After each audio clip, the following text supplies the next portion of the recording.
the first thing in the making of this film um, was that we had to get the rights to the short story written by Hari Milish, who is uh, who is a very particular writer and a very good one. Um, he had been quite a few of his films have been made into, or quite a few of his stories and books have been made into films, but he had bad experiences, and it took us a long time to to convince him or assure him that he could trust us and that we would try and be as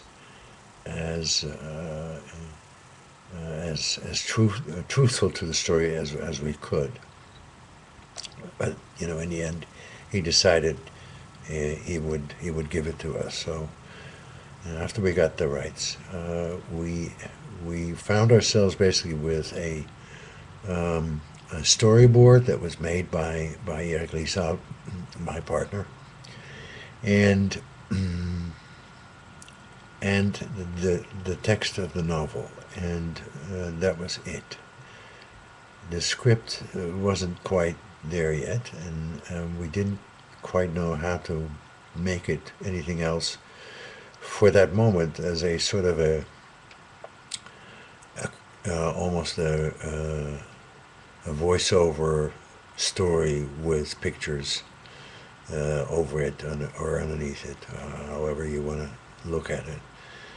But I said to Eric, we want to make a film and not a book or a piece of literature, and this is our this is our exercise. What do we do? And well, the first thing is that we tried to develop the text telling the story as condensed as we could. Then we also basically the plan was to shoot a couple of moments in the street and in the room to tell the story, and then we came up with the idea that there could be a younger for a version of the writer. So we had to cast somebody to do that, and then slowly but surely we started to find that there were different time zones in this movie, and that we could use and that we could weave into each other, and then basically in the final moment, I think this happened. We only shot for about 5 days, but I think the idea was developed on the first day, that we could also have the older man talk to the camera as if he's being interviewed, and tell us a little more about now. Let's say the so-called now. The irony is that there is not a so-called line because now, because his voice is basically speaking from the past, and he has already died. So we're ending up with like four different realities and time zones, and that's interesting.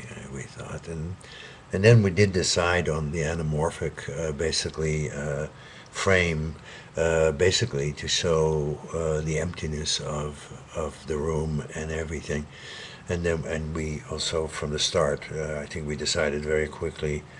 I think that took us 2 days, and as we were developing the story, that we loved black and white, and both of us, and we just talked about it and said, why don't we do it in black and white? And so then we found lenses in Russia. There were very few left of that had a very good resolution, and not a whole lot of, I don't know what you call it, but not a whole lot of uh, the fusion in the focus, or in let's say in the way they bend around they bend away from you, that sort of thing. I don't know, there are names for it, but that was Eric's work. He found these lenses in Russia that we could use, and then of course I told you before, we found this moment, the fifth. I guess it's the fifth reality of the past, of the first love. So I love the whole idea that this story is told, from literature, from the past, from different areas in time, and from the future, and the future basically being when the man has already died. I love that, and the other thing that I felt all the way through was that for the character, like many characters that I've played, was that he is looking forward to the possible discovery uh, for the reason, and is for the question. He thinks he's hopeful to find an answer, and an answer to anything that means something creates more light than darkness, and that's always very nice. Um, there are more things that I can tell about this movie. I'm just sort of brushing by because I just heard that Harry Mulisch just died yesterday, and I know we will miss him. He's one of our best writers, national and international, and we grew up with him. And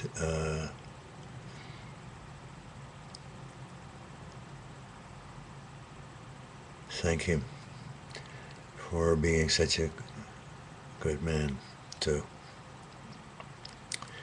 His little detail, the dog in the film is called Harry, and his dog is a Dax. It was a Dachshund. Um, Little funny things.